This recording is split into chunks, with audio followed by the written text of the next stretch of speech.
All right, hello everybody. Hello, hello, hello, hello. Glad you're here. Glad you're here. So I'll let everybody come in for just a second. And then we'll get started.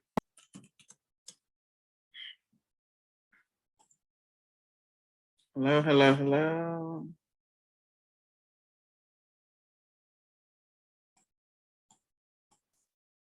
So glad you're here. So glad you're here. We are going to get started.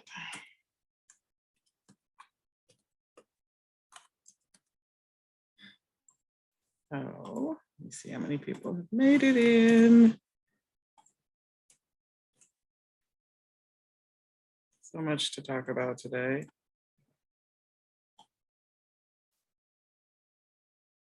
Okay.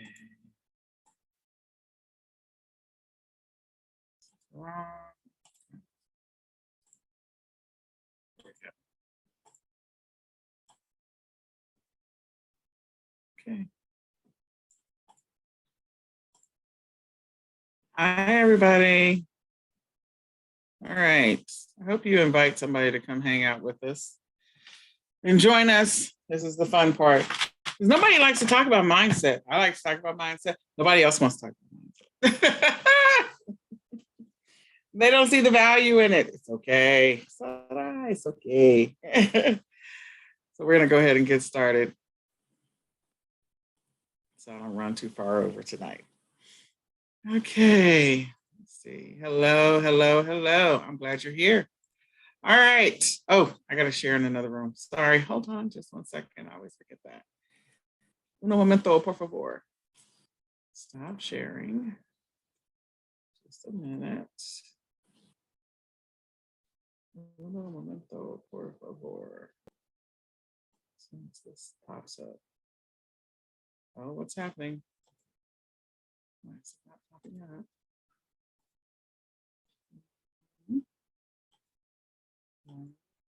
There it goes. I took 20 attempts. It was delayed. Okay.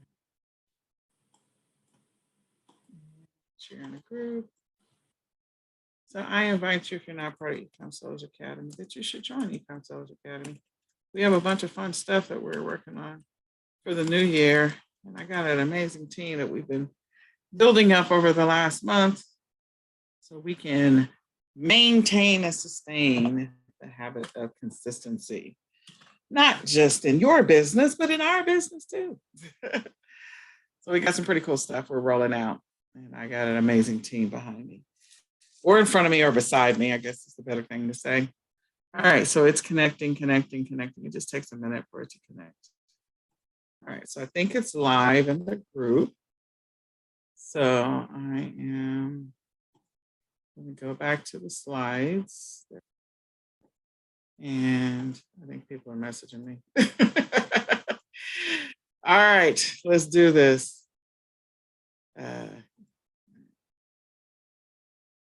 We're ready. I'm ready. Invite somebody to join us, because there's somebody out there that you know is doing e-commerce and they're like, it's not working out for me. So we want to help as many people as we can. Let's get started with part 2. So today, e-commerce planning 2022, that is what we are focused on. Day 1, part 1 was all about reset and your mindset and your thoughts, how you think about your business, how you think about yourself, how you think about your life. There was a lot of stuff that happened over the last 24 months. And so from an emotional standpoint, like I know our team was devastated. There's a lot of stuff that has happened within our team. And it's been rough. The last 24 months, really the last 12 months have been the roughest. But just trying to deal with the loss of a team member, a loss of a team member's spouse, like a loss of another team member's father, like it's a lot for our team. So mindset, just trying to, mourning takes time. Dealing with the adjustment within the business when you have multiple team members mourning is a little tough. And so I had to shift my mindset outside of being empathetic and sympathetic, but just working through, okay, how do I run this business now? It has to be run completely different because, we're all in different spaces. So your mindset and how you think about your business, how you run it really does matter. And I want you to go back. The first part of it is probably what you were most interested in. But as you get further into it, if you want to skip the first 10, 15 minutes, go ahead. But the rest of it is a great exercise to help you kind of think about where you are in your business and think about your mindset and maybe better understand why you make some of the decisions that you make, why your business is running the way that it is, because it's running the way that it is because of you. Really, if we're going to be honest, everything about whatever happens in our world is because of the decisions that we make, good, bad, or indifferent. So today we're going to talk about focus, and we're going to refocus on our business and what we need to do to set ourselves up for success in 2022. We're going to establish our priorities and organize our business in such a way so that we are setting ourselves up for success. So today is about refocus and priorities. I hope that you'll come back tomorrow. I hope that you'll invite somebody to come back tomorrow so we can talk about building and scaling your business for 2022. So the goal, the vision, the dream is that, hey, in this business, the stuff that we do, we make that money that, while we're sleeping. So we're not doing a lot of stuff. We have a bunch of passive income. Well, it's not really passive because we do have to put up listings. We have to do work, but it is nice to make money while you're on vacation. It is nice to wake up to money when you're sleeping. Like it is nice. It is nice. I'm not going to lie about it.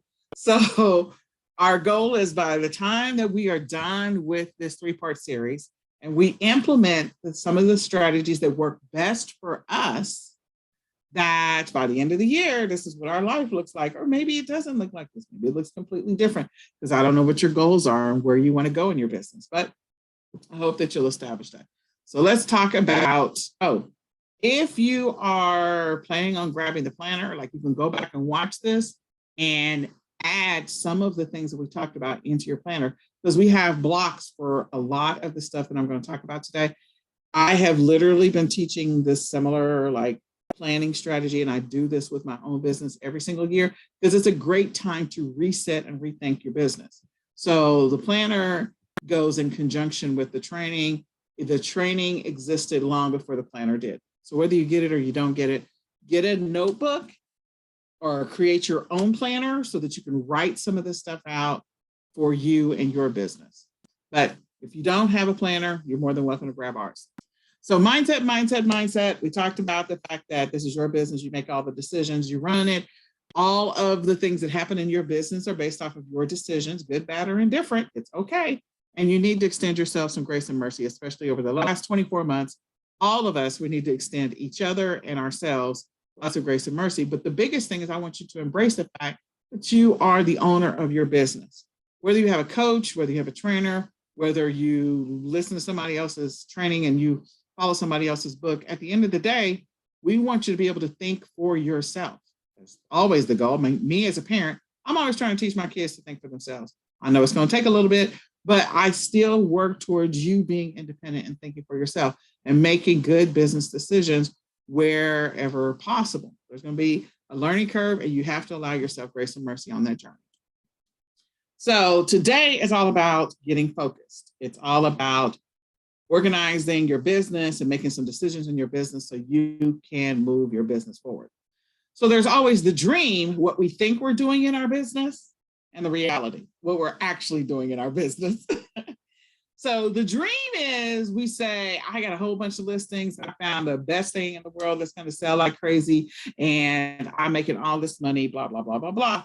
Or the dream is I really did work 10 hours in my business, but the reality is you worked 2 hours and you said in your mind, you told yourself you worked 10. So there is the dream of what's happening in our business and the results we want to get in our business and the reality. And you have to separate the two. So in order for us to bring this reality into focus, we have to be honest with ourselves and answer honest, real questions. So if you don't have a notebook and pen, I want to encourage you to grab one now because I want you to answer these questions for yourself in your business. So how aware are you? Like, seriously, A lot of people that I know, they'll say, well, I sat down and I was listing for 2 hours. So if we actually wrote down the actual number of listings that got put up in 2 hours, was it really 2 hours worth of work? Or was it you focused and you did like 5 good listings and the rest of it, you were scanning on YouTube, you were distracted, you got a phone call, something come up on Facebook, you had to go let the dog out, like really focused, concentrated time. How aware are you of your focus and dedication in your business and what you're doing every single day? You have to be honest with yourself. Are you really aware of what's happening in your business? Do you know how many sales you get? Do you know what your numbers are already for Q4? Do you know what your inventory stats are? I told you in part one, like we are reassessing all of my inventory to make sure that we have a true good handle. I used to have a system in place and then I got a bunch of help. And so I'm like, okay, we're getting ready to reset. We're resetting and I'm going to make sure that I know exactly how much inventory I have. Okay. And having inventory tools is always great. But again, sometimes you really still have to go through and do a reset. Perfect example of that is Walmart does one twice a year. They actually go through and inventory their stores twice a year. So if they do it every once in a while, you need to sit down and listen. Okay, let's just start from a blank slate and make sure that we reconcile and everything ticks and ties to what we really do have. If you are not aware in your business, if you're not being consistent in your business, if you're not consistent in anything that you do, what's stopping you? What's getting in your way? What are you being distracted by? That is always the question. Like, what's stopping you from being consistent? What's stopping you from sitting down and doing the accounting side of your business? What's stopping you from sitting down and doing the listing part of your business? Are you being distracted? Is it because of family? You got to take care of the kids. Maybe you're taking care of one of your parents. You know, maybe you've got a dog. Maybe you just have a hard time focusing for extended periods of time. Like I confess, like, look, I am not officially diagnosed with ADHD, but I'm pretty sure I have it. And so I don't necessarily always struggle with focusing, but I do have to be intentional and set little timers so I can be focused for a period of time. I recognize that in myself and I recognize that in my business. And when I actually am intentional, sorry, and I said yesterday, you should always be intentional with your time, money, and resources. Time, money, and resources. That you should write down. Be intentional with your time, money, and resources in your business. And you should also be intentional with your time, money, and resources in every other aspect of your business or your life where it makes sense. Okay. So what is distracting you? And you should write down what is really distracting you in your business. What's stopping you from being consistent? What's stopping you from staying in the business? Like, are you one of those people that you start and stop? Like, I got started in e-commerce and then I list for a couple of months and I'm like, I don't want to do this anymore. Like, okay, like what's stopping and starting you? Do you have shiny object syndrome? What's getting in your way? How many hours can you commit to your business? Or how many hours do you commit to your business? Now, those are two different questions. There's how many you can. Maybe you really can commit 20 hours a week to your business, but how many do you commit to your business? So you say you're working for 20 hours in your business, but the actual focused, dedicated time, uninterrupted, is more like what, 10? So again, you have to be honest with yourself, peel back the onion and say, okay, I can work realistically. I could work 20 or I could work 40 or I could work 5. But what I do is actually this number. So how many hours in the day could you commit to your business? Maybe you have some days where Mondays I can work 4 hours and Tuesdays I can work 2 hours and Wednesdays I can work 4 hours and Thursdays I can work, like whatever your schedule looks like, you need to know how many hours per day you can put into your business and which days. And what is the most productive time of the day for you? Everybody has a most productive time of the day, whether you realize it, recognize it, or appreciate it. There is a time of the day that you could put a stack of work in front of you and your brain is so in tune and so there that you could burn through that work very quickly. For some people, it's first thing in the morning. They literally get more stuff done in the morning than they do in the afternoon. For some people, it's like after having lunch and having some coffee, I can sit down, I can burn through a bunch of work. Or for some people, it's late at night after the kids go to bed. But there is an optimal time of day for everyone where they get, it feels like double the amount of work done in a day. It feels like that. So, an example would be for me, one of the things I hate to do is listing. That's the reason why I hire VAs to do listings for me. I'm just going to be honest, and they use listing software, blah, blah, blah. And I'm like, if I had to list, and I can list, if I had to list, my most productive time of the day for me is first thing in the morning. Like as soon as I get the kids out the door, I literally could list for a couple of hours straight without being interrupted. Versus if I had those same 2 hours, 3 hours in the evening, if I tried to list between 8 and 10 o'clock, let's say hypothetically from 8 in the morning till 10 o'clock in the morning, I actually get 30 listings up. Let's just say hypothetically, on whatever platform I choose to be, I get 30 listings up. If I were to take that same 2 hours and I worked on it in the evening, I might get 5 listings up in 2 hours. Now, from a cost analysis standpoint, how much more money am I making by being able to put up 30 listings versus 5? Well, of course, if I have 30 listings up, that means more exposure, that means more potential sales. That means I'm going to literally make more money per hour. At 5 listings, I'm not going to make as much money per hour. So if you have to psych yourself out in your head to say, what I am doing every day in my business is $50 an hour, or whatever I'm doing in my business today is $100 per hour, then you do $100 an hour work. You would not pay somebody $100 an hour to put up 5 listings in 2 hours. That's $200 for 5 listings. The math will never work out. So you have to psych yourself out to be focused during that window if that does not, so you've got to try to figure out, how do I squeeze more time out of my most productive window? So I challenge everybody on this call to go back and look at your schedule and look at what you're doing for the next week. Don't change anything, just look at it and go, oh, well, I guess my most productive time of day is this window. Because again, if you're paying yourself $100 an hour, if I got up 30 listings in 2 hours, that's $200 for 30 listings. Would you pay for that? Or would you pay $200 for 5 listings? Which one would you pay? Another way of looking at it is, if you were to hire yourself, which is what Dave Ramsey always says, if you were to hire yourself, would you rehire yourself back tomorrow? And if the answer is no, then you've got to change what you're doing. Maybe it's the wrong time of day, and that's the reason why you're having a hard time focusing. Maybe you're a person like me, like I have to take focus and concentration supplements every once in a while so that I can focus. And it just works out for me right now. And I'm okay with that. There's supplements on the market and you can just take them, and that way you can focus. Maybe you're having a hard time with focus.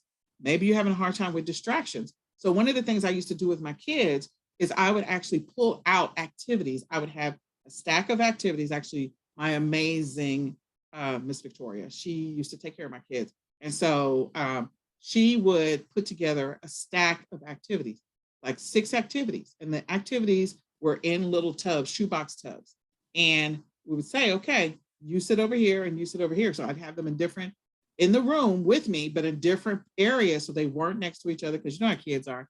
He took my toy, he took my block, whatever. Okay. So I would put the stack, and I'm like, you're not allowed to get up unless you have to use the restroom, or until you finish all 6 of those tubs. And they would finish the 6 tubs. And in that time, if I needed an hour worth of focus time, if I didn't have any help, I literally could give them those activities that were already pre-made. So I could get an hour's worth of work done, or I could get 2 hours worth of work done. And it worked out for me. So again, you need to figure out when's your most productive time of the day and what's messing up that most productive time of the day. Is it that you have a full-time job? Is it that, maybe you have to do something different with your kids? Maybe you need to pre-prep dinner on the weekends so that you don't have to cook dinner if that's your most focused time of the day. I'm not trying to say still time for your family or whatever. I just want you to figure out what's your most productive time of the day, because that is the best time for you to be working in your business. That's the best time for you to be making progress in your business. That is the best time for you to be most profitable in your business, because you are just on point. Everything about you is running smoothly. Everything about you, you're just able to think faster on your feet. You're able to focus faster. You're able to catch things like keywords come to you much quicker. You're better at editing photos, whatever it happens to be that you're doing in your business. Figure out that most optimal time of the day. And that is when you need to be working in your business. Everybody needs to answer that question for themselves. Okay. And then once you figure that out and you figure out what's distracting you, you need to put solutions in place. So spend the month of January focused on putting solutions in place around that most productive time of the day. So if you have a job and your most productive time of the day is when you're at your job, I get it. So if you discovered that the mornings are really good for you, maybe you decide for the next 2 weeks, I'm going to get up 30 minutes earlier and I'm going to work 30 minutes every single morning in my business. First thing before I go to work, before I do anything else, I'm going to get an extra 30 minutes. And you do that for 2 weeks. And then 2 weeks after that, you add an additional 30 minutes. So now you got a full hour so that you can get that most productive time of day and get a bunch of stuff done 1 hour before you go to work. You take the time from your lunchtime. So maybe instead of taking a full hour for lunch, if you get an hour for lunch, maybe you take 30 minutes for lunch or 15 minutes for lunch, and you spend the other 30 minutes working on your business. Again, figure it out. Borrow time from other places. If you get a break, use that time too. I can remember like working with different people and different strategies. I always had a laptop in my car, and it didn't matter. My children went to therapy. I'm gonna shoot all excuses. And I'm telling you, there isn't an excuse you can give me that's gonna work. So I had 2 special needs kids, just me. I had a helper who only worked so many hours a week.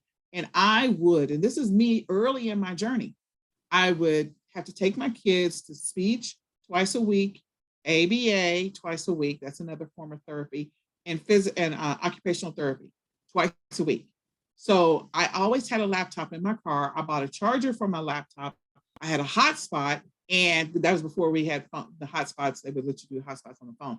So I started in 2014, and I would sit in my car while my son was in therapy. He would do 45-minute sessions, and sometimes he would do an hour session. And I would work in my car, putting up listings, and I would work in my car doing product research and editing photos until it was time for him to come out. I'd get out of the car, go in there, pick him up, bring him back to the car, and then we would go home, or I went to the next therapy session. So then at the next therapy session, I would check him in, and they would take my child, and I'd go back to the car, and I would work for another 45 minutes. So I would work on my business in pockets of time. And that is how I got to some of the numbers that I got to, because I would work on my business. I would call it in the pockets. And people are like, you're doing what? I'm like, I'm working on my business in the pockets. Every single pocket of time that I had available, instead of just sitting in the car doing nothing and scrolling on social media or talking on the phone, I literally worked on my business. And then when my kids went to sleep, because I knew that that was not the most productive time of day for me, I would do something else in my business that didn't require me to think as hard, didn't require me to focus as hard. It didn't require me to anything. Like I would do my shipments, because I can do my shipments because I'm physically moving and I'm not having to think. Like when you create a listing, you have to think about the titles, you got to think about the keywords, you got to think about naming the images, you got to think about editing the images. Like these are things you have to think about. And I didn't have the brain juice at that point. So I was like, okay. So I'd print out my labels as soon as I walked home, walked in the door, and I put the food in front of the kids. We sit down and we'd eat. So my labels were already printed. They already had which person was getting what. And then as soon as they went to bed, I would pull out the boxes, take the labels, put the stuff inside each one of the boxes. And sometimes I'd have my son go pull the stuff for me and put it in boxes for me. And then all I had to do was seal the box and put the paper on the outside. So again, I would work on my business in the pockets. You got to figure this out for yourself. But I want you to write down, there's so many different strategies that you can use if you feel like you're not being as focused and productive in your business, but you got to figure out what your focus problem is first. Okay. So how many hours are you planning to work in your business? As you think about 2022, you should write down a number. Like, I really want to work in my business 4 hours a day, 5 days a week. I want to work 20 hours. So write that down so you can put together a goal and a plan for yourself around productivity in 2022. And how many of those hours are going to be focused on income producing activities? So maybe of the 20 hours, 15 of those hours or 12 of those hours are focused on income producing activities. These are activities that actually make you money. So putting up a listing makes you money. Why? Because when a listing exists, someone can find the listing and they can buy the item, thereby you get paid. So going out there and watching a YouTube video for whatever amount of time is not an income producing activity. Shipping an item is an income producing activity because when you ship an item, that means you get to keep the money. The customer gets the product. So if you don't ship it and you take forever to ship and you're really moving slow and like, okay, 5 days later, you're trying to ship this out. What are the chances that the customer's going to ask for a refund? Kind of high. So again, shipping an item is an income producing activity. Listing an item is an income producing activity. Sourcing items and doing product research, not initially income producing activities. It's a strategy, but it's not necessarily an income producing activity until the item is listed. Okay. Once the item is listed, it is an income producing. While you're doing the listing, that's an income producing activity. There is the possibility of income by doing product research and sourcing, but you could do oodles and oodles of product research and sourcing and not do anything with that inventory. That's called a warehouse. That's called stuff just sitting in places, and it's not going to make you any money because it's sitting. It only makes you money when you list it. So we want to make sure we're clear on that. What's your budget? If you haven't put together your budget for 2022, you need to think about your budget. What is your budget? What's your plan? Your budget for monthly, for daily, weekly, monthly, if you have to spend money that way. If you are doing a different e-commerce method, like maybe you're doing private label, or you want to do print on demand, or maybe you're doing white label, or you're doing drop shipping, like how much are you willing to invest, planning to invest? Maybe how much would you like to receive every single month? What's your goals, your sales goals, your profit goals? You should be writing these things down. And if you're doing listings yourself, or maybe you're using a listing tool, or maybe you've outsourced to a VA, you should have goals for your VAs. If you have a goal, like you should have a goal that your VA lists X number of items per week or per day. They should exist. If you're not using a VA, your software. So if you're going to use software, maybe you're loading the software is doing the research for you or whatever, or maybe you're doing retail arbitrage and you're going out and buying. Like, what's your minimum goal number of potential inventory that you're going to acquire, or the amount you want to spend? Maybe it's not inventory numbers. Maybe it is the amount you plan on spending each month. So my business partner, Renata, has a spending budget every single week. And she has a spending budget that she shoots for every single week, but she knows if she spends, so hypothetically, maybe she's spending $2,000 a week with the goal that that $2,000 can be flipped and turned into $6,000 or $8,000.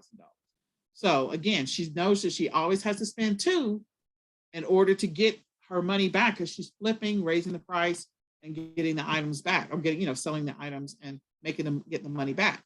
So what kind of goals have you put in place for yourself around sales? If it's not quantity, is it volume? You should have some goals. And then you should measure those goals every single month. Did I meet my goals? If not, you have something to work towards.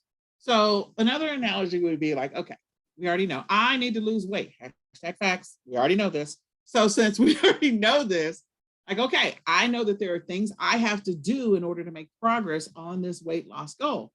Change your eating. I gotta walk. I gotta, exercise, or something. I mean, I can only do so much, only because I can barely breathe sometimes. But I got to walk, I got to eat differently, I got to drink lots more water, blah, blah, blah. So I know that these are things I have to do. So in order for me to determine if I'm making progress, I could jump on the scale, I could see if the clothes fit differently, or I could track what I'm doing. I could put it in my journal to see, okay, today in my habit tracker, I actually did drink, 96 ounces of water or 120 ounces of water every single day, and monitor that activity for like 28 days. I monitor it. They say 21, but I go with 28, 35, 42, monitor it for an extended period of time and see where you are from day one to day, if you're doing 35 days, 35. Is it now autopilot that you remember to automatically drink 120 ounces of water or not?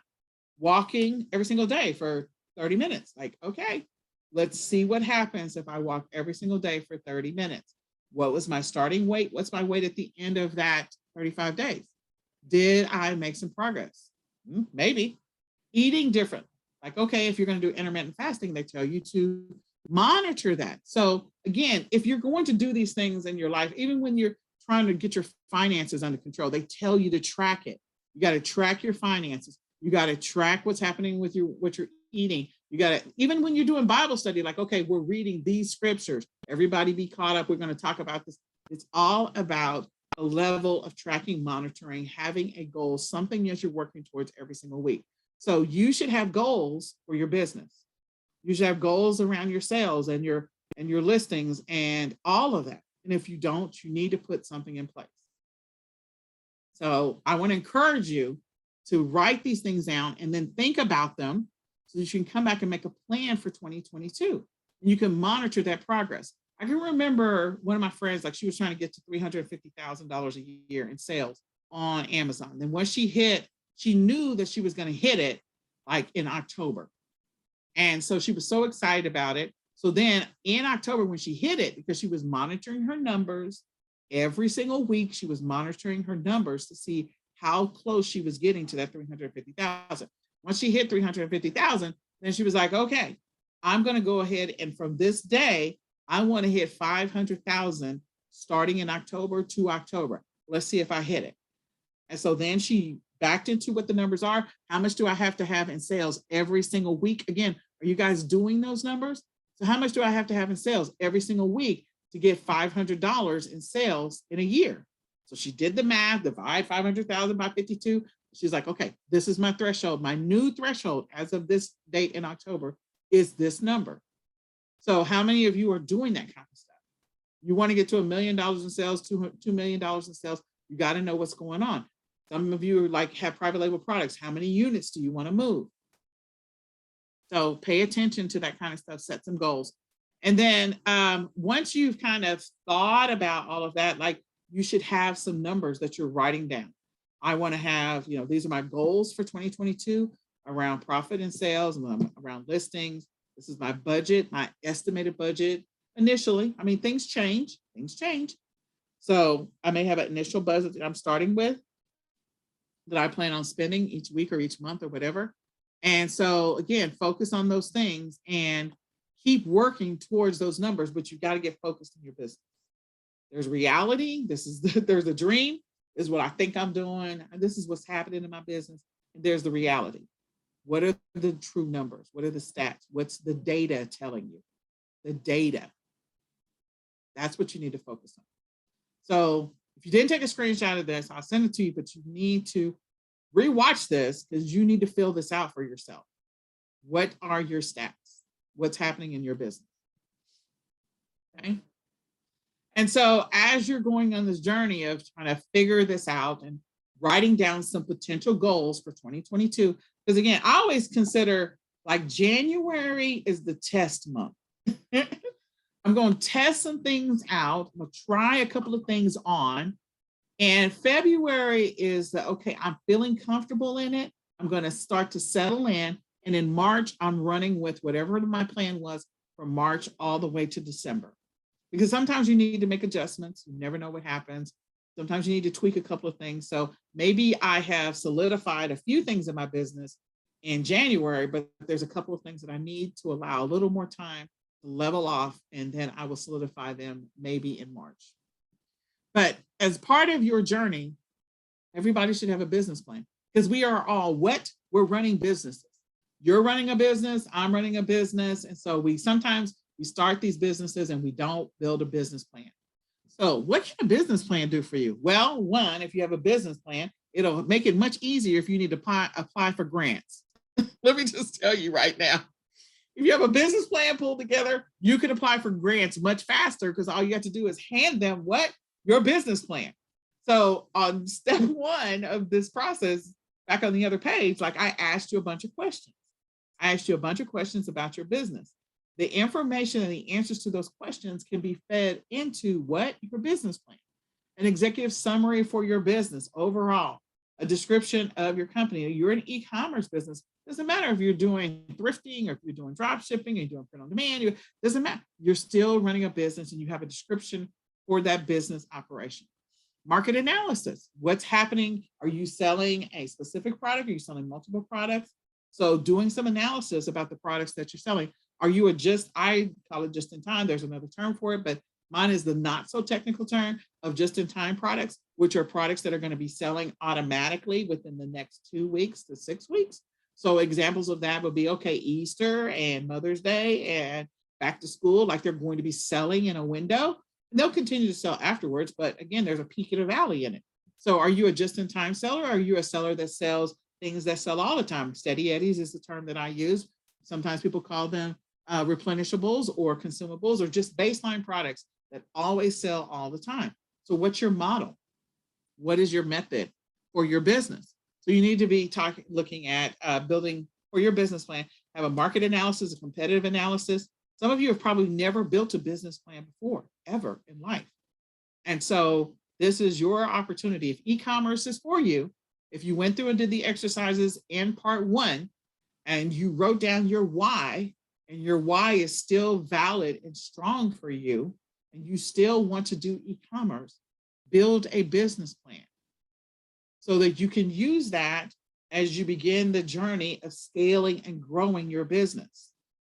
You will need a business plan as you begin the process of scaling and growing. If you want to get loans, sometimes depending on who you're getting loans from, they may ask for your business plan. They're going to ask for information around your taxes.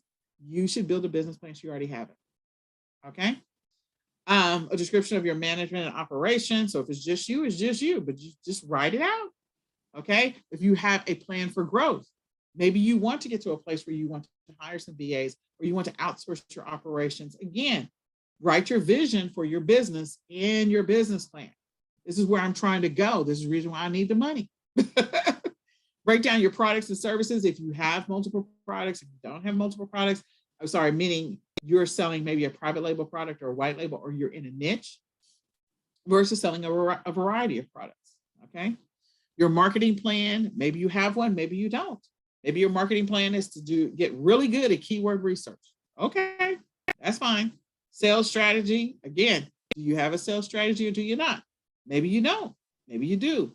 But you can look these things up and figure out, okay, how do I write this for my business so that I have a business plan developed? And if it is a situation where you're going to request money so you can grow your business, because again, in part 3, we're going to be talking about growing and scaling our business. One of those things may require funding. So request for funding, what would you do with that money? So before I talked about, okay, maybe you're running the business for yourself, by yourself, and maybe you want to outsource to have a VA, or maybe you want to hire some staff, or maybe you want to outsource to a warehouse, or maybe you're doing subscription boxes. So you really need a bigger and different type of operational setup. So you need to be putting that in your business plan. Okay.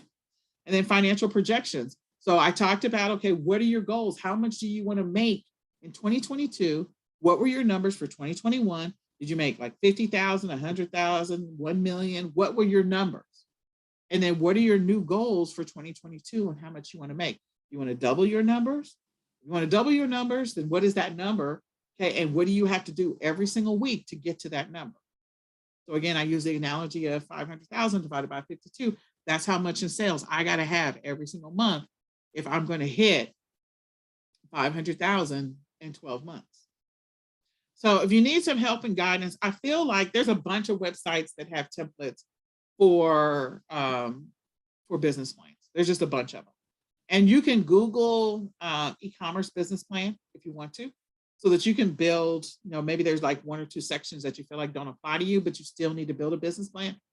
I feel like the Small Business Administration, SBA, you can go there. They've got a template on how to write a business plan so that you have one, and just hold on to it. It's a great thing to look at every single year and to make sure it's still valid and see if it needs to be tweaked, updated for the new year. If you've evolved and maybe you've expanded your niche, or maybe you were in small puppies and now you're just in dogs. And so you're covering not just small dogs, you're covering big dogs and medium-sized dogs and old dogs and young dogs and all of that stuff. And so if you've expanded your business because you found the market demand, update your business plan so you have that. But having a business plan is going to help you if you're ready to grow and you need to secure funding, whether it be a grant or a loan, or just having a documented plan for your business. Having a documented plan for your business is never a bad thing. It makes you think about it. It actually makes you think about it. So sit down, put together a business plan, answer the questions that we just went through. There's a whole bunch of questions there. Answer all the questions to the best of your ability and be honest about them so that you can determine where you are on this journey. So there's a couple of different, there's a lot of different business models you could go with, and that's one of the things you're going to write in your business plan. So you decide which business model is yours. And maybe in 2022, you want to introduce a new business model. Like maybe you're doing drop shipping and you want to try that, online arbitrage. Or maybe you're doing liquidations and you're only buying liquidation pallets. And maybe you want to try, print on demand. So you want to write down, maybe figure out a couple of the different business models that make sense for your business. If you're already doing one and you want to add another business model, make a note. You can put that into your education plan for 2022. Platforms, maybe you're only selling on Amazon and you want to expand and start selling on Walmart in 2022. Maybe you're selling on eBay and you want to get on Amazon. Maybe you want to start your own Shopify store. Maybe you want to explore mobile apps. So again, as part of this figuring things out, what did you do in 2021 and what would you like to do in 2022? So you should be writing down, okay, this is my business model. Either I'm going to stick with this business model or I'm going to expand and maybe try something new. So as you're going through and figuring out, I figured out my business model. These are things that you should have for your business on your journey of building your business plan. Now, some of this stuff is actually going to be helpful as you get ready to scale your business and you hire a VA. So we're going through, like in my personal business, like for my VAs, like we're hitting the reset and we're going back through all training again. We're creating listings. We're going back through all product research. We're going through all of it. So we're going to pull out what I refer to as SOP, standard operating procedures, around research. So what is your research strategy for products? Do you use a tool to do all of your research? Do you have organic research strategies? If you do, you should document those. Because again, as you document it, you can hand that documentation over to a VA or outsource it to somebody or a tool and let them do the research. Like if you're going to outsource it out to a tool, how I would use that is I would write down what I say my research strategy is, and then I would go look at the features of the tool. Does the tool do my research strategy? If it does not, do I have to buy 2 or 3 tools to make it fit my research strategy? Or does it get 50% of the way and I can have a VA do the other 50%? So writing down what your strategy is can convert that document into a standard operating procedure, an SOP, so you can outsource that operation, because we're trying to do what? We're trying to grow and scale our business. That's what we're trying to do. Sourcing strategies. What is your sourcing strategy? You should document that. So if you haven't taken a screenshot, take a screenshot of this page. You should have a research strategy. You should have a sourcing strategy. You should have a listing strategy. You should have a shipping strategy. So your listing strategy, are you using a tool? Are you doing it yourself? So if you're doing it yourself, that's fine. Write down what it is. Where do you want to go? Do you want to keep listing yourself? Are you okay with that? If you're okay with that, that's great. Do you want to use a tool to do some of the listing for you? Do you want to start looking into maybe some cross-listing tools? Do you want to start looking at some tools that do mass listing uploads? So again, what is your listing strategy? So you can have a listing strategy that is your current action steps and activities that you do in your business around listing. And then you can build one for this is where I want to go in 2022. So your shipping strategy. So if you're shipping yourself, again, that's fine. If your shipping strategy is you physically ship yourself, that's fine. You do in your shipping strategy, you probably have some steps. Believe it or not, you're probably looking for the lowest price. You're probably looking, so you got to figure out, am I going to go with UPS, USPS, FedEx? What am I going to do? You probably have a whole strategy around boxes, or packaging. Like, okay, I need to find the box that this item moves around the least amount. So do I need to order boxes in certain sizes? So there's some strategies around shipping that you probably didn't even think, like, that's not a shipping strategy. Yes, it is. It's documentation about your business, because that documentation can be used in your business plan. So that when you're trying to scale your business, people are like, okay, so you sell products. Mm-hmm. You're having a conversation with whoever the loan officer is or whatever. And you're trying to get whatever amount of money, maybe it's 100,000, maybe it's 50,000. I don't know what you're trying to get, but they need to understand what you do and your business operation. All of these are going to give your business operations, and you can take these and convert them into SOPs for your VA. So that, or maybe, like I sometimes will hire high schoolers to do shipping for me. My son's a high schooler now, so it's perfect.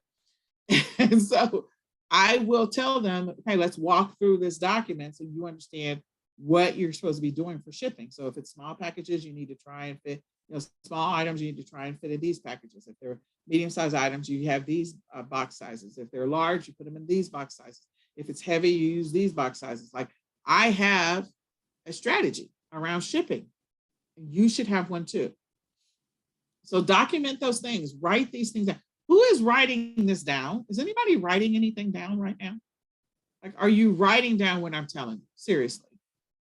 Because I don't want to just like be sitting here lecturing and be like, no, I'm not, I don't see any value in this. No, this is actually going to help you try to scale your business long-term. You got to know where you are so you can figure out where you want to go. So writing this stuff down is going to help you. And again, you can use this information in two different places: in your business plan, or pieces of it in your business plan, and to further develop your standard operating procedures, so that one day you're not doing this stuff. One day you're sitting on a beach in Tahiti or Hawaii or wherever you want to go, and somebody else is running your business, and you have all of your procedures documented, because Nicole said you need to document your procedures so you can get out of the business. See, all of us are working in our business. We want to get out of the business. We want to get as much of our business automated, streamlined, and we need to make sure that the processes work. So let me just tell you another way that you can use your shipping strategy. When you're deciding that you're going to outsource to a fulfillment center, reading your shipping strategy before you decide which fulfillment center you want to go through is going to help you make some decisions. It's also going to help you ask some questions of that fulfillment center, because you want to know what's going to happen if I have an inventory at Amazon, I need to pull inventory back. Like, well, how long will you store my inventory and how much you're going to charge me? Okay. How are you handling returns? What are you shipping my stuff in? How much are you charging me for boxes? Like, which method are you using? Who's your primary shipper? Like, you're going to ask some questions because you have a shipping strategy that you actually documented. So now you can ask more effective questions of your potential supplier that you want to do business with. Okay. Customer service and return strategy. You can use that to help you further build out a standard operating procedure for a VA, so that you don't have to handle every single question that comes in about your product and the dimensions and you don't have to answer every single question when it comes to just basic inquiries, or you don't have to handle every single return or refund.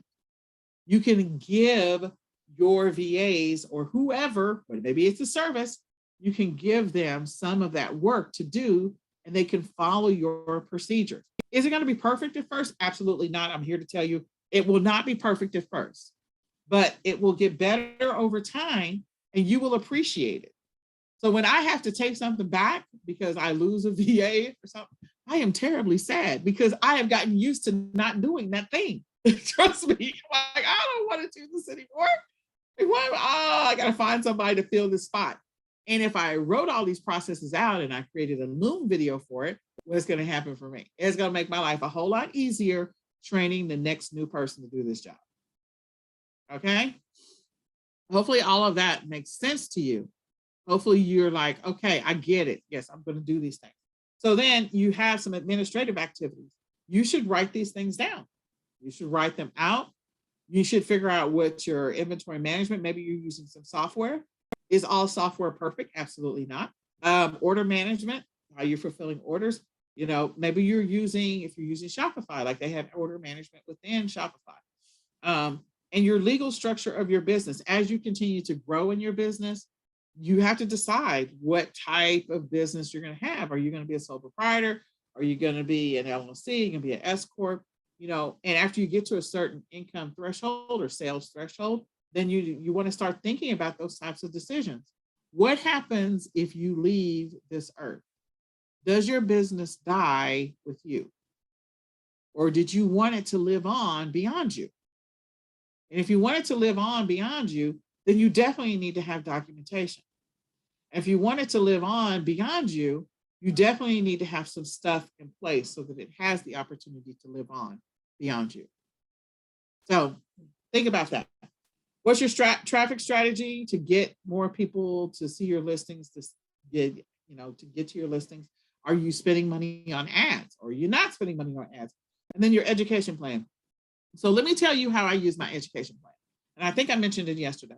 So I decide what it is that I did, what I do well. So we went through the questions in part one. What do I do well? What I want to change, what I want to do different, what I not want to do anymore, and what do I want to change or improve.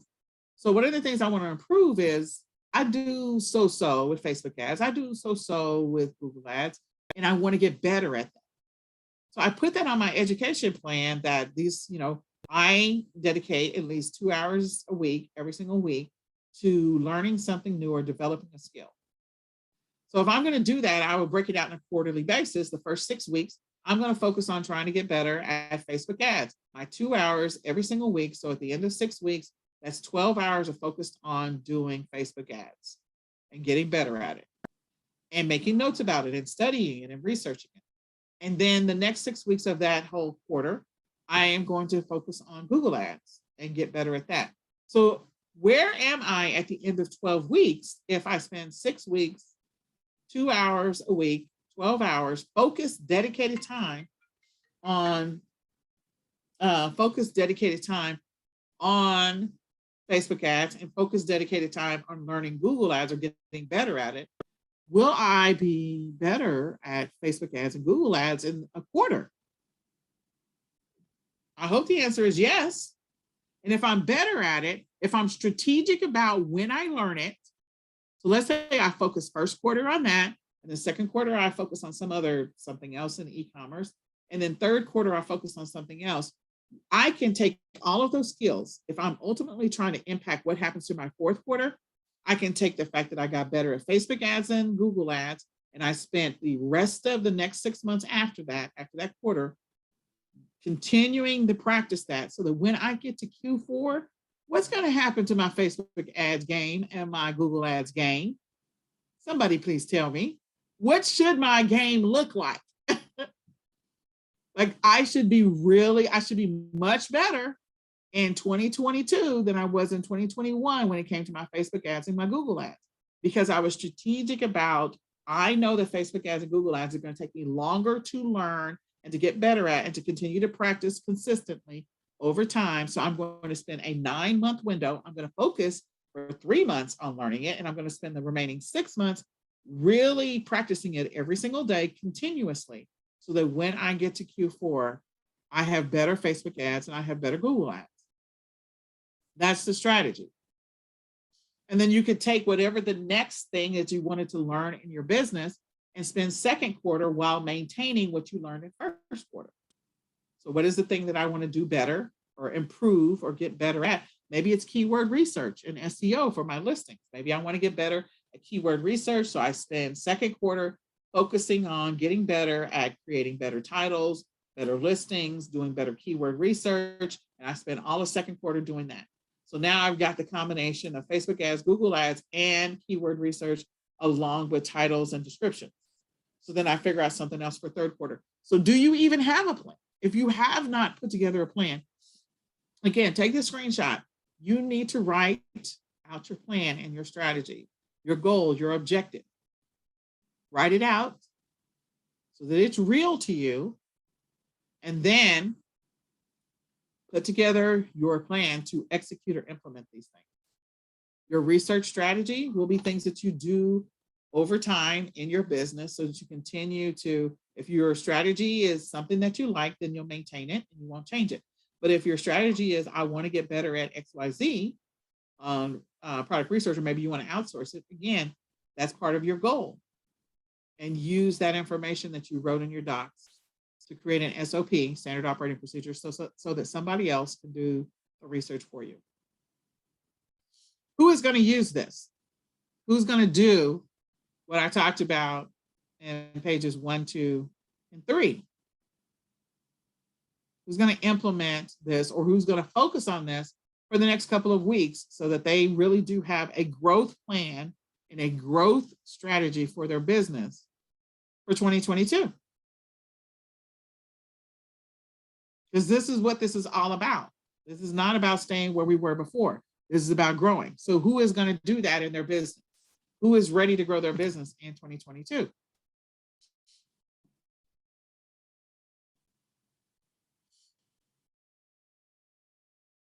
So now that we've kind of gone through and I've talked about a bunch of stuff. So I talked about, okay, so what's your selling strategy?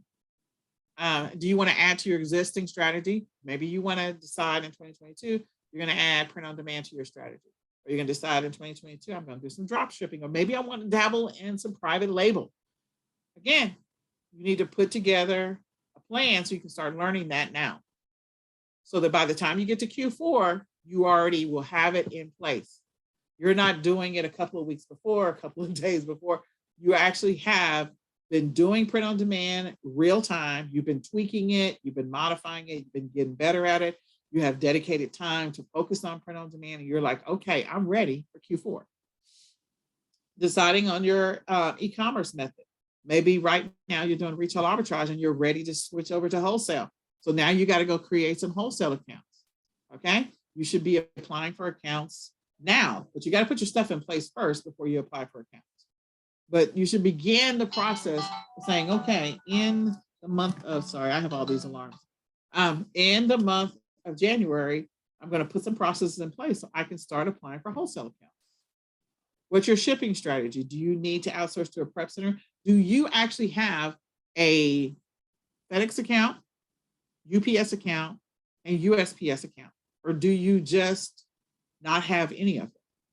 In my first year, I had a FedEx account, I had a UPS account, and I had a USPS account in my first year doing e-commerce.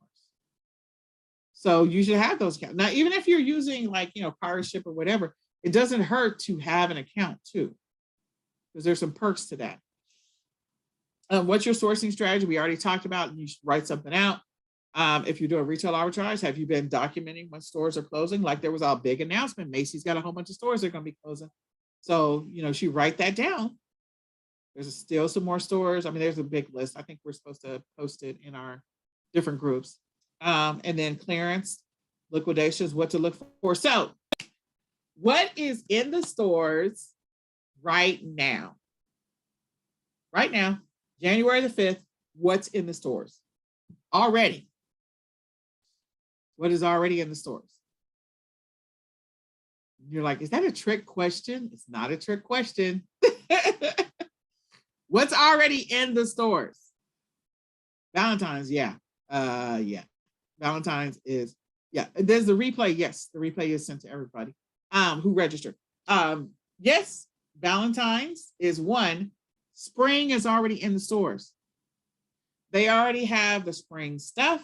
They've already got, if you want to go camping, if you want to go, if you're going on spring break, they've already got some of the spring clothes out. I walked through Walmart slowly and saw the stuff is already out. It's already out, guys. So what does that mean for you? If you're a just-in-time seller, you should be putting out what? Spring. You should be putting out things that people buy in the spring, things that people do in the spring, gardening stuff. People are going to be getting ready to do their gardens. Yeah, I know. We still have a couple of more freezes and snows to go, but the stores have already put it out. That's your hint. It's time to do that. Valentine's Day is already out. Next thing is going to be probably, I'm going to guess in the next 3 weeks, we're going to start seeing some St. Patty's Day stuff. Believe it or not, we're going to actually start seeing some St. Patty's Day stuff. It's just crazy. They normally do about 6 to 8 weeks before. And so, hey, take a cue, take a cue. The spring is going to be here, what, March the 21st? So March the 21st is 7 weeks from now. I think 7 or 8, 7, I think. So we're right there.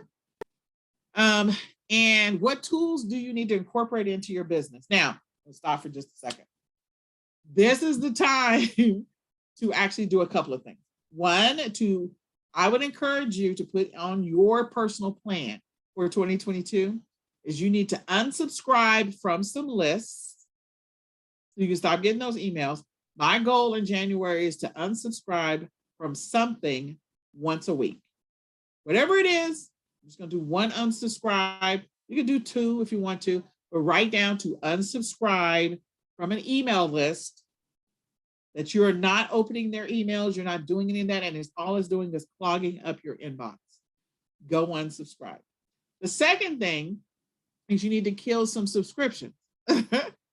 You might be subscribing to something that you are not using at all. You're not logging into it, you haven't touched it, you don't even know what it is, you haven't opened it, blah, blah, blah, and you're paying. So go unsubscribe. The reason I say that is we're going to get to money, but if you annualize what you're spending in subscriptions, and then you go, okay, could I spend that money on inventory? Did I spend that money on something else? So for me, I subscribe to this tool called Goalie from my son, Nicholas, but we haven't been using it. We haven't been using it for like 6 months. I'm like, okay, we're killing that subscription. So I'm going to kill that subscription because I can take all of that money and invest it in something else for my son. I don't have to spend it anymore. So look at your expenses, your personal expenses, and maybe your business expenses. Are you subscribed to a software that you haven't even touched? And you're paying monthly subscriptions for it. Either use it and incorporate it into your plan or strategy for 2022 or unsubscribe from it. One or the other, use it or unsubscribe. So go through your bank account today.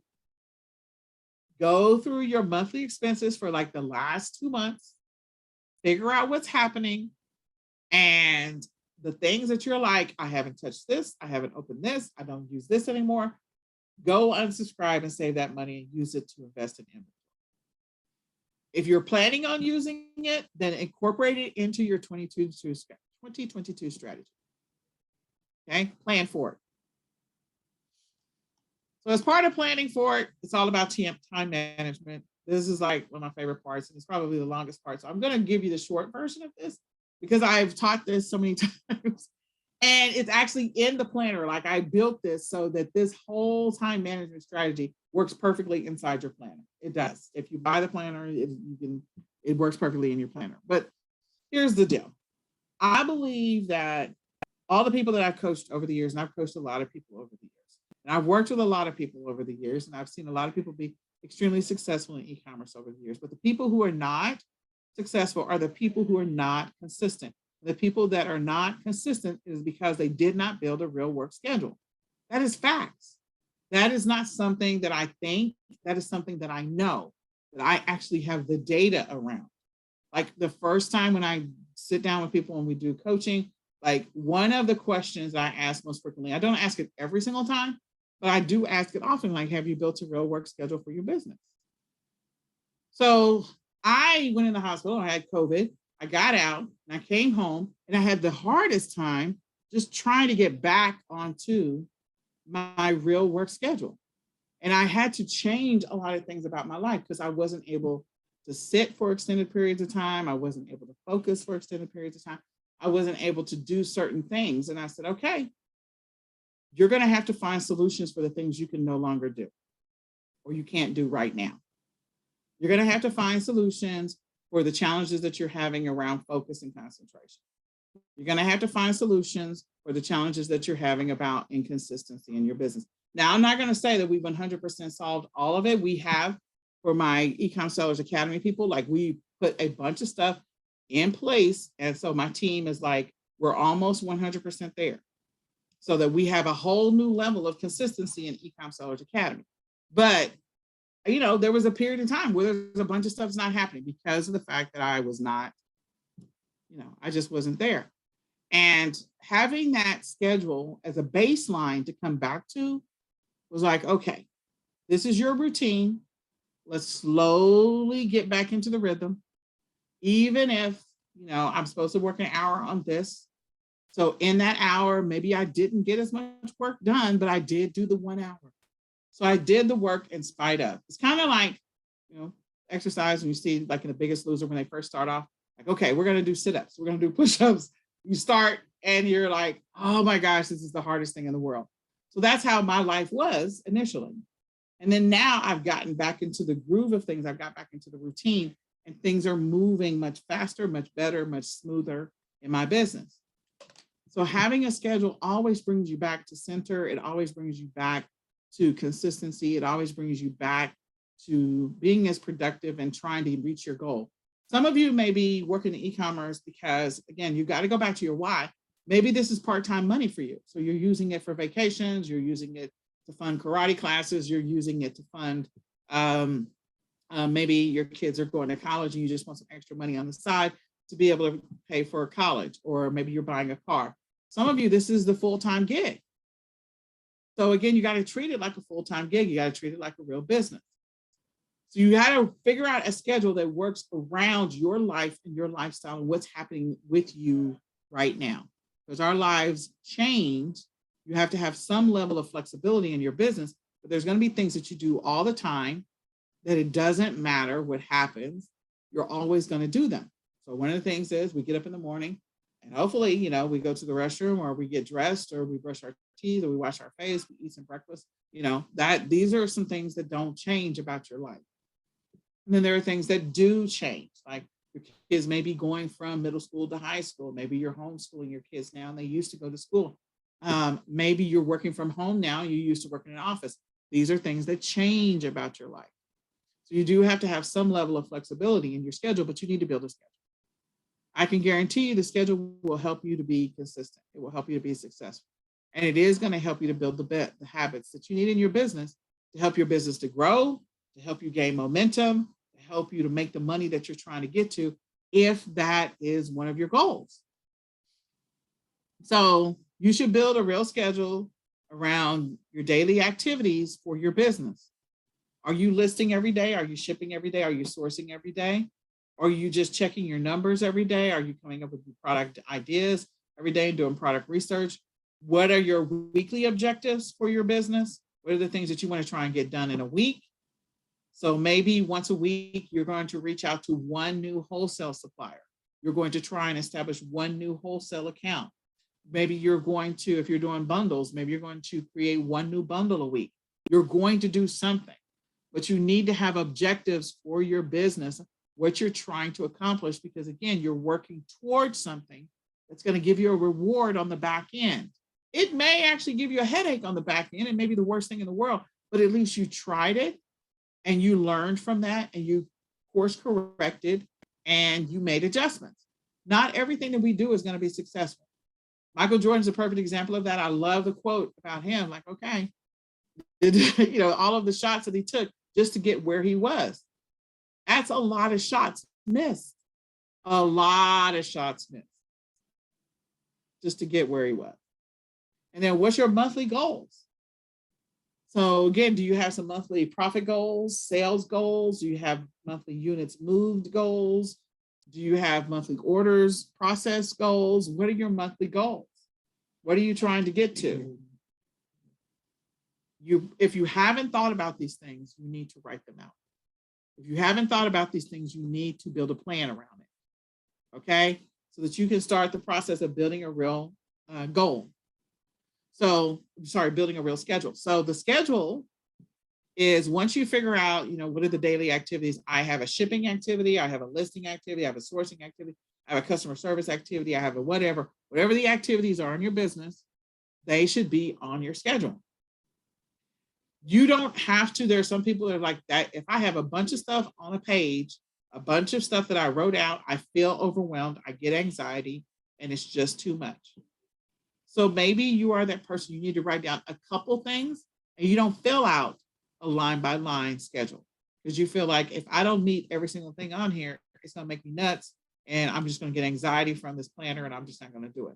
Versus some of you are like, okay, I like to check stuff off.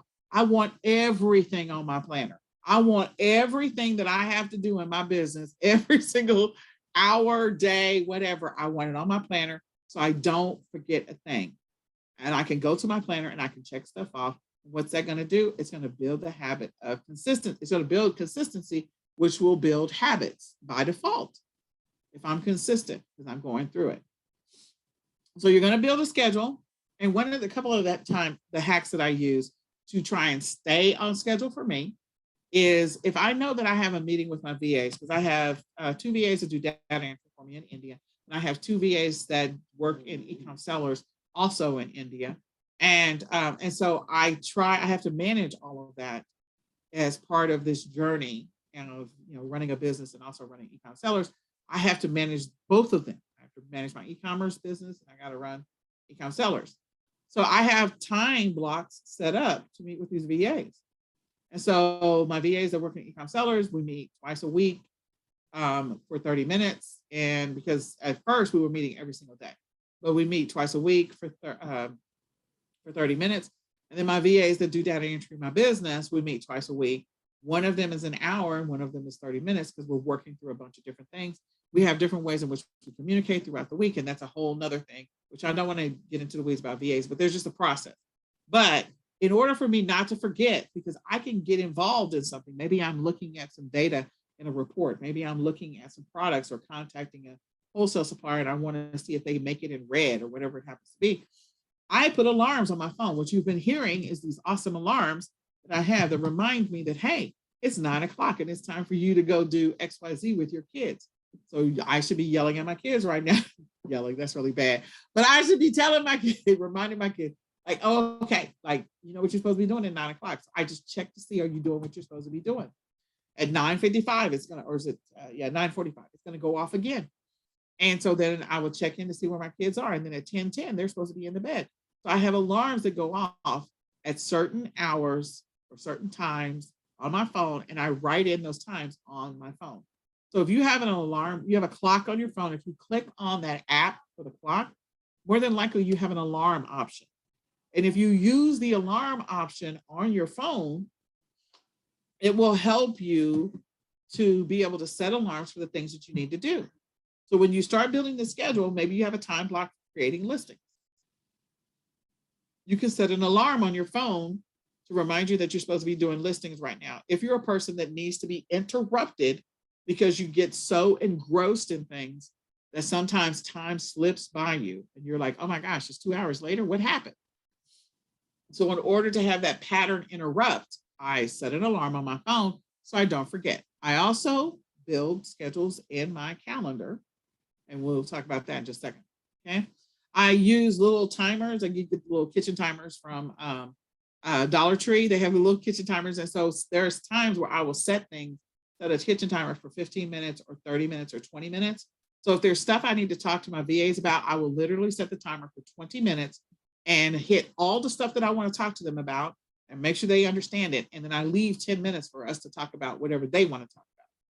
Or I do the reverse. Let's talk about whatever you want to talk about, what's outstanding for you. I'll spend 10 minutes resolving those, and then we'll talk about new business. So you figure out how you want to work that. But you can use a timer If you need 30-minute blocks, I always set it for 25 minutes. It's really not going to be 30 minutes because there's always going to be that I need to get up, do a brain break, go to the restroom, get a cup of water, check on my kids, that kind of thing. So it's really 25 minutes of focus time, but I still get focus time. Same thing with an hour. It may not be a true hour. It may be more like 55 minutes or 50 minutes. So I'll set the kitchen timer and it'll go off. The last thing, there's a couple other things that I do, but the last thing I want to mention is I will go on to YouTube and I will pull up the focus and concentration, like the study videos or the focus and concentration videos. And if you ever Google those, and you can Google them right now, they're like 3 hours and 6 hours and 9 hours. And so you literally could just play that in the background while you work. And so I have found after coming out of the hospital, I mean, I used to listen to them all the time, but now I really, since coming out of the hospital, they have really helped me to stay focused when I need to focus on something for an hour. I can play those in the background and I will stay focused. So if you're a person that's trying to figure out, like sitting down for 1 hour, you feel like you can't do it. You need something to distract you, or you need something to help remind you when that 1 hour is over, you don't want to look at the time clock. Then one of the things that you can do is you can turn on those, turn on those videos that are an hour long and let it just play in the background. And when the music stops and it changes, it's time for you to get up. So then that way you don't have to sit there and watch the clock. You can just work until the noise stops in the background. And it's not really noise. I mean, it's like soft music. It's like meditation music sometimes. So that's one of my strategies I use. If you have a strategy, you can share that in the chat, something you like to do. But these are things that I use. My phone, little kitchen timers. I put notes on the door. You can get an accountability partner. So let me just say this. January 21st, 2022, it starts on a Friday. We are going to start the process of rolling out our accountability process. And again, it ties back to the planner. I'm just going to say that.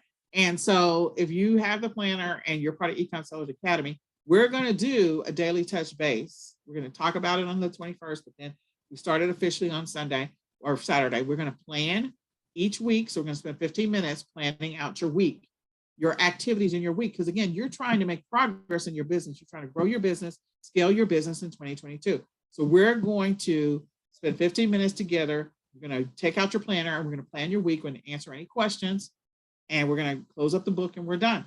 And then each day we're going to plan the next day. So we're going to fill out the planner. We're going to spend 15 minutes filling out the planner. So at the end of the day, at night, you're going to look at your planner for tomorrow and you already know what you're going to be working on for tomorrow in your planner. The other thing is we're going to do monthly planning. So you have the opportunity, again, with monthly planning to plan out what your goals are. Do you want to hit $20,000 a month this month? Or do you want to hit $5,000 a month?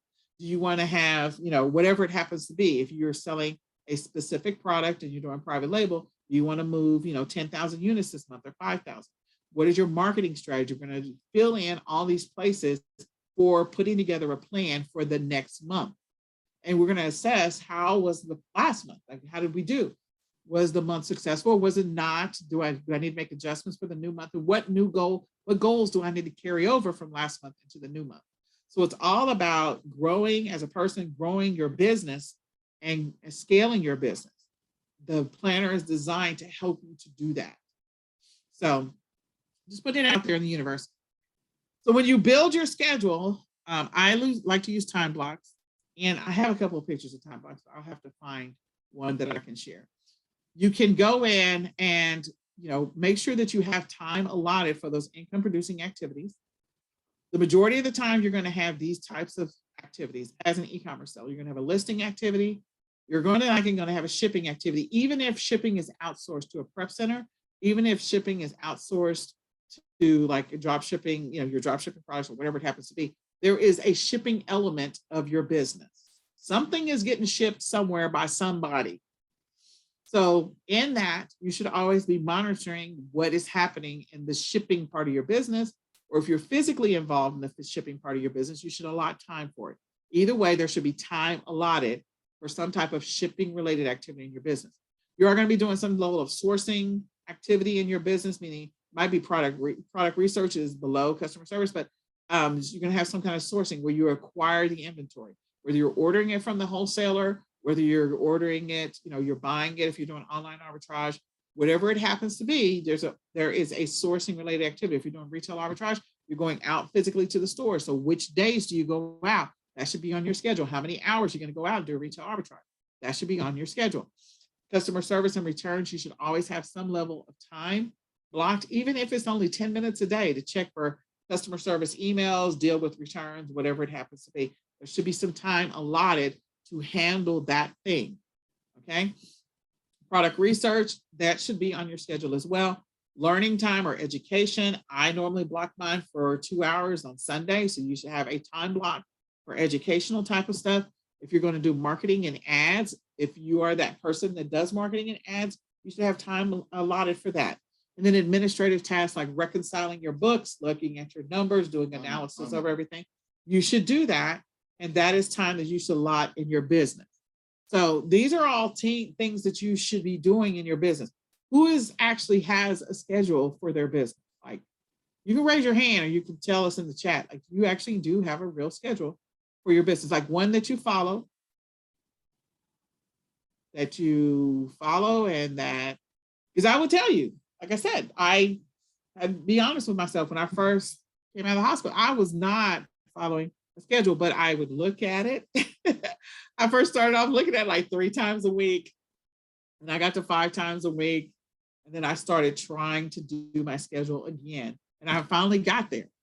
Is it 100%? No, but I'm way better than I was. So it actually will help you to see the progress in your business as well. As you build a schedule, you'll start to note certain things and you'll start to see progress in your business. So this is my challenge to you. Build a real work schedule. Build one that's realistic and try it for 1 week. Tweak it after that 1 week. But you got to build a real work schedule. And then once you build it, tweak it. And if it's something that you think you can handle, then implement it for 90 days and just try it on for size. Try it on, see if you like it, see if it works out for you. If it works out for you, great. If it doesn't, I understand. It's okay. But build a real work schedule. So give me just a second. I am going to try to find my little work schedule thing that I normally have a picture of what time blocks might look like. So hold on. Give me just a second. My son is running and my other son just came in. Okay, so 2 seconds. I'm going to try to find the time block real quick. Oh, I had one.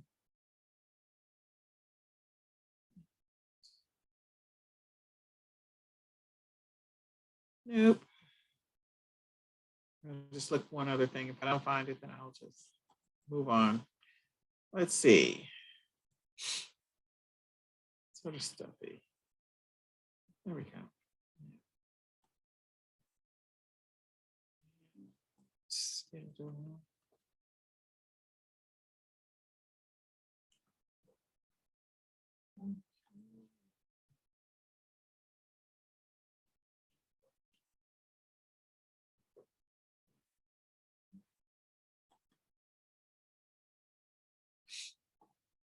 There we go.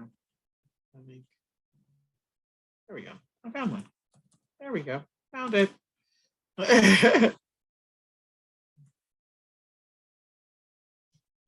taking a second to paste. There we go. All right. Let me share my screen. Thank you for your grace and mercy. Okay. So this is an example of what you might have for a schedule. This is out of Google Calendar.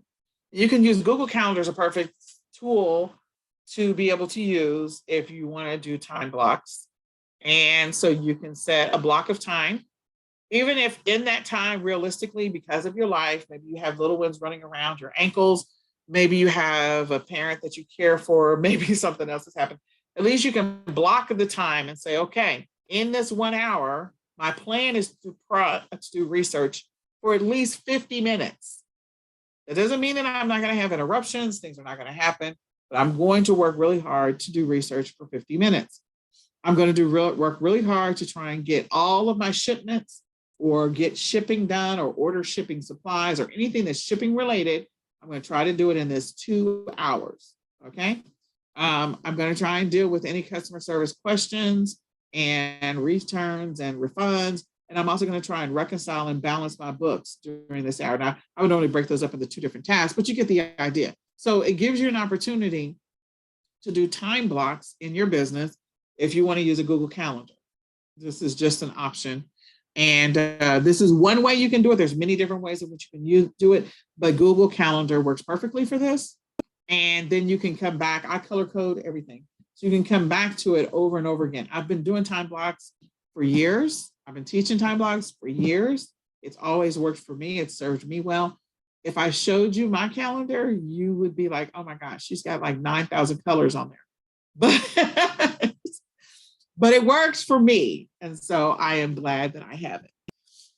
So this is what I mean by, blocking off time. And I do it in my most optimal, most productive time of day. So you can see my most productive time of the day is from 9 to 1. So my kids are gone. It's technically at 8 o'clock. And this is not really my schedule, but anyway, mine would really start at 8. And so from 8 to 12, that's what it would be. From 8 to 12, I work like a crazy person in my business, and I get more stuff done in that 8 to 12 than I do any other time. I work with my VAs from 7 to 8. And so I'm working with them earlier in the day, and I'm able to get the things done that I need to get done so that I can check in with them first thing the next morning on the thing that we talked about the day before, depending on when I'll do my touch base with them. So, and I work in my business 6 days a week. I actually do. And I try to take time for my sons and stuff like that. So figure out and build a schedule that works for you based on what's happening in your life. And then try it on for size. As Ted Lasso was like, oh, I'm gonna try this on and see how it fits. So I'm a huge Ted Lasso fan. So try it on for size and see how it fits. And if you don't like it, make an adjustment. Keep tweaking it. Give yourself at least about 3 weeks of tweaking it, and then try to settle in and give it a chance for 90 days without changing it. So test drive week 1, test drive week 2, test drive week 3, week 4, let's go for 90 days. And see what happens to your business in that 90-day window. Compare it to last year. In that same 90-day window, go look at your sales on the platform that you're selling on and compare it. And if it works, I want to hear from you. I know that it's going to work. You're literally going to go, oh my God, like I went from $20,000 a month to $40,000 a month because I followed this stupid little schedule that Nicole was talking about. Yeah, it works. I already know it works. That's the reason why we're doing the accountability thing for the planners. I'm just saying. All right. So some of the other ways in which you can like build your schedule as you're building your schedule, you can build your schedule using mini habits concept. The mini habits concept is one that I love. I use it with my kids all the time. And with mini habits or mini goals, it's like you're doing the simplest, smallest, I had to do it with myself. You're doing the simplest, smallest, easiest goal that you could not fail in. So I'm going to give you an example. If you say, I want to get to doing 25 sit-ups a day. So for the first 2 weeks, we're just going to do 1 sit-up a day. 1 sit-up. I'm not going to fail at it. I'm being consistent. So what's going to end up happening is for the first week, you're probably going to do more than 1 sit-up. But your minimum goal is to just do 1 sit-up, and that's it. Then in week 2, maybe you're going to do 2 or 3 sit-ups. So 3 sit-ups. I'm going to do that 7 days a week. I get there. Then I build up to maybe 5 sit-ups on day 3 or whatever, week 3. So your goal is something simple that you couldn't fail at. For me, walking down the street was such a big deal. I don't know if anybody was following my journey. And I would literally go out with the therapist and with my son on the other side, like we'd have the walker, and it was just a lot. And I was like, I just want to get to the street light. If I can just get to the first street light, that's fine. That's all. I don't know how long it's going to take us to get there, but I just want to get to the street light. So we had to get to the first house. I had to walk past one house, and then we went back in the house. We did that a couple of times, and we went to the second house. And when we came back in the house, and I went to the third house, and it was all about things that I knew I could do so that I could build up to get to the street light. So if you need to start off with mini habits, if you feel like setting goals is just too much, it's overwhelming emotionally, then start with a mini habit or a mini goal. It's known by two different names, mini habits and mini goals. And something that you know you won't fail at, that you can gradually build up to. Something you can build up to slowly. The second one is habit stacking. So habit stacking is sort of stacking together or putting together related goals or similar goals to help you get more stuff done.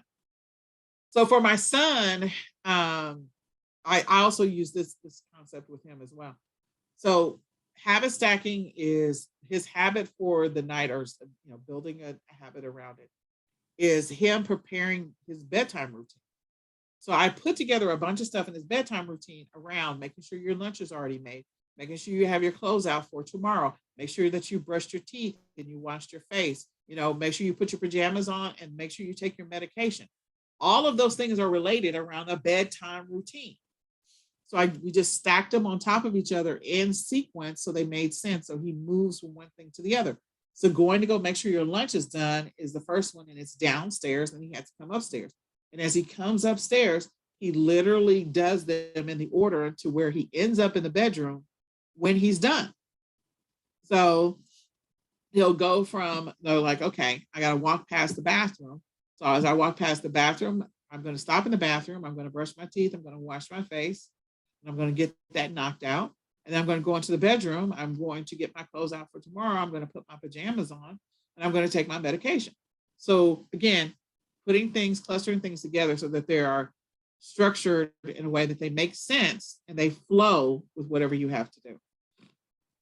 And then this is all in the other English. But anyway, King's English, but habit stacking. Then the last one is time blocking, my absolute favorite. Again, it doesn't always work for everybody, but time blocking is, again, blocking certain blocks of time to do specific tasks and to only do that task and nothing else.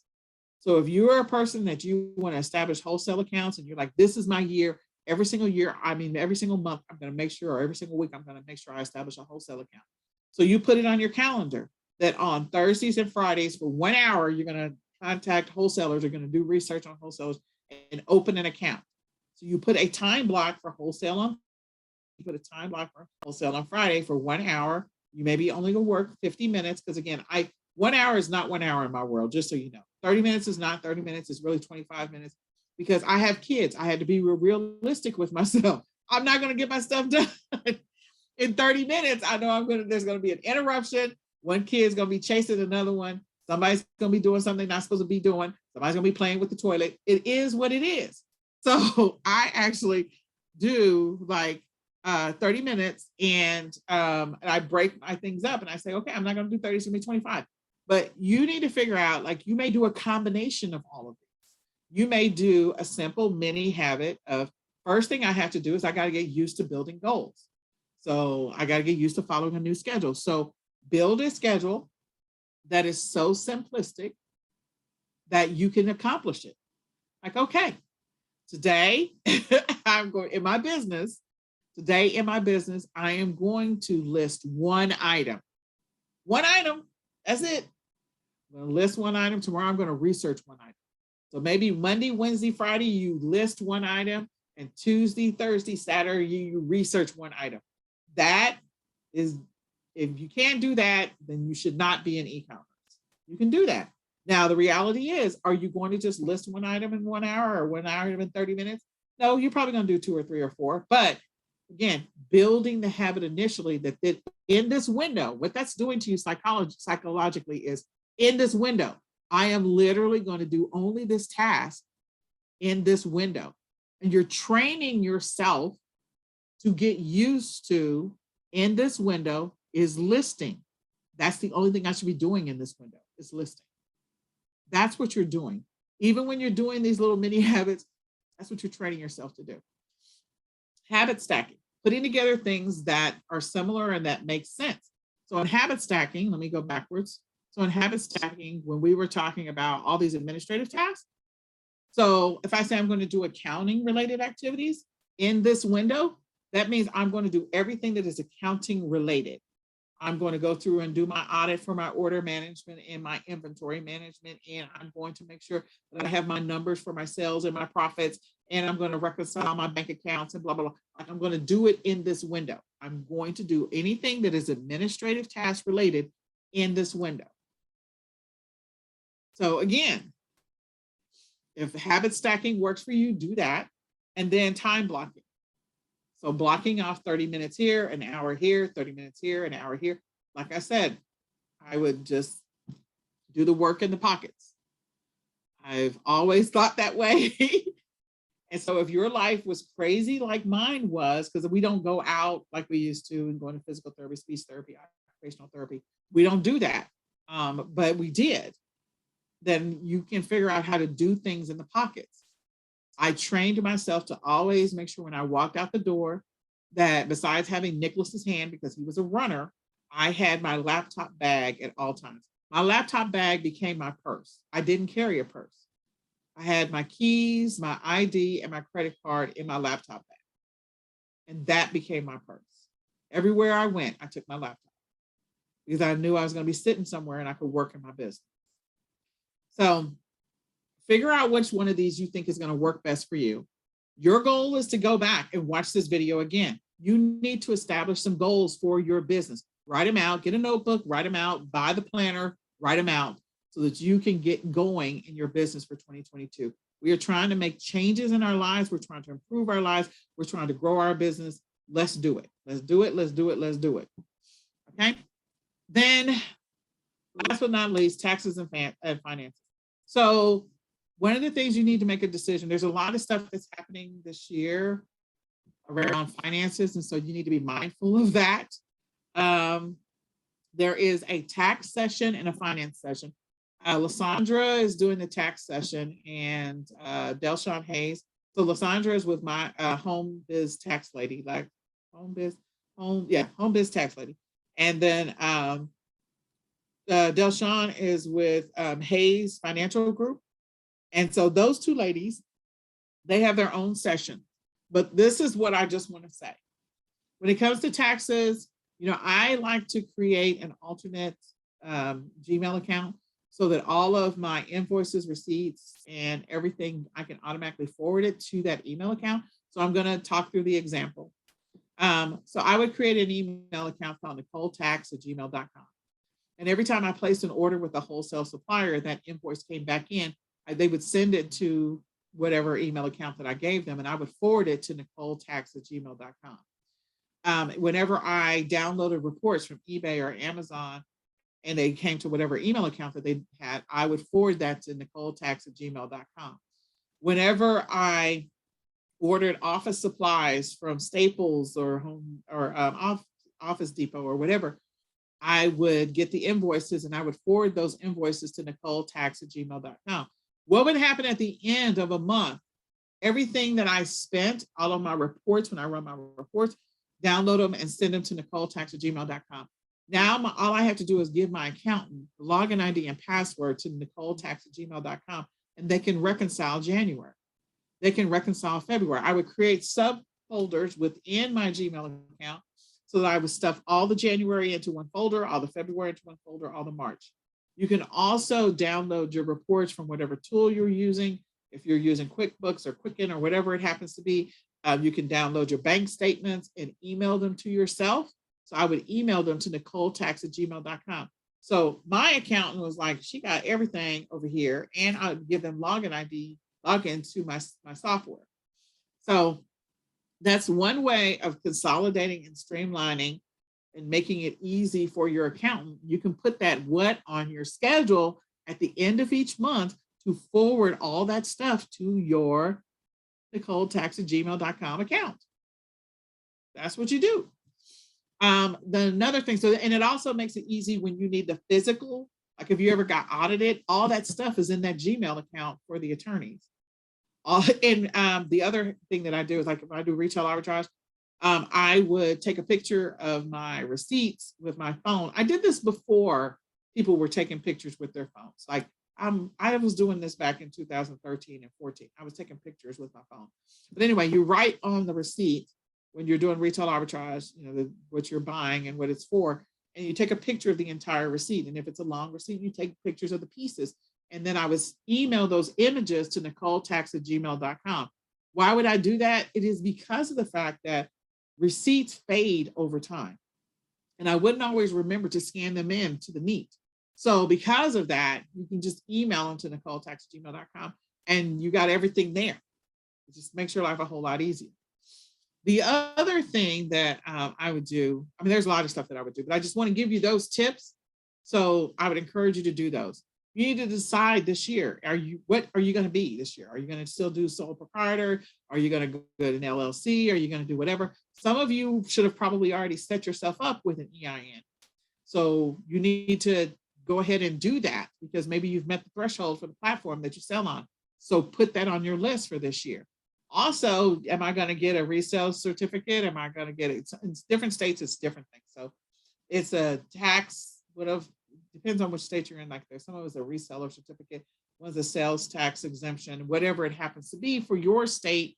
Contact your state comptroller to figure it out. But are you going to get that this year? And if so, get it and make sure you're filing your monthlies and your quarterlies, depending on what happens with your state. Track your receipts. I use TaxBot, TaxBot, and it's a great tool. I'm looking at another tool, so I may actually move over, but TaxBot works perfectly for me because you can also scan your receipts. They also keep track of your mileage, which I love. And then, you need to keep all your receipts, all your supplies, what you're paying your VAs, if you have VAs, like all of that. Email it to NicoleTax@gmail.com, or it's not Nicole, don't send it to me, send it to yourself. The next one is make sure in your finances that you have a separate bank account. Don't commingle your money this year. And when you hear the session with Lysandra, she's going to talk about it. But okay, if you receive over $600 in your PayPal, your Venmo, your Cash App, your whatever you have, that gets reported. And you're going to get a 1099K or something like that. So try not to commingle money. Make it a point that maybe tomorrow or the next day that you go set up a separate bank account for your separate transactions. Maybe you have multiple bank accounts for your business, but figure that out. If you need to have liability insurance, if you didn't already have it, you should get some liability insurance. Again, different platforms are requiring different things now. So set yourself up like a business and run it like a business. Build a budget. We've already talked about that. You can use software for that, or you can use Google Sheets. If you get the planner, we have a whole budgeting page where you can keep track of your budget, what your estimated and what your actual is. So we have that already inside the planner. And then review your annual subscriptions. We already talked about that. Reconcile your expenses regularly. You should be doing that at the end of each month. So that should be an activity that you engage in for your business. So following a schedule is going to help you gain consistency. Consistency will help you develop habits. Habits will help you build the momentum that you need in your business. You're trying to grow your business. You're trying to develop your business. There goes my 945. Those are all alarms. You're trying to do these things. So let's make it happen. This is your year. This is your year. I need everybody to say that. Write it in the chat. This is my year. This is my year. This is my year. You need to put that in the chat. This is my year. This is my year. I'm going to win in e-commerce. I'm going to gain control of my finances. I'm going to grow my business. This is my year. You need to write it in the chat. You need to step into your greatness because that's what we all finna do. We're going to make this money. So your assignment is to go back and watch this video again. Your assignment is to write down all the stuff that I talked about. And you can grab the planner if you want to grab the planner. We would love for you to grab it. We're going to start doing the working on consistency in your business. And we're going to start the accountability on January the 21st so that we can plan out our day, our week, our month, so we can work on growing our business this year. Okay. So with that being said, I hope this was a blessing to you all. I'm sorry we ran for an hour and 45 minutes. I hope that you found value in this conversation and that you got some benefit out of today. I want you to go use this in your business. Invite somebody else to come to tomorrow's session where we talk about building and growing your business for 2021. And with that being said, I love you guys. I love all of you. I get to go. Is there a promo code? There is not a promo code. It is not a promo code. This is my year, y'all. This is my year. So I want you to decide what you're going to do in your business, and God bless you all. And I'm going to say goodbye for now. Bye, y'all. God bless.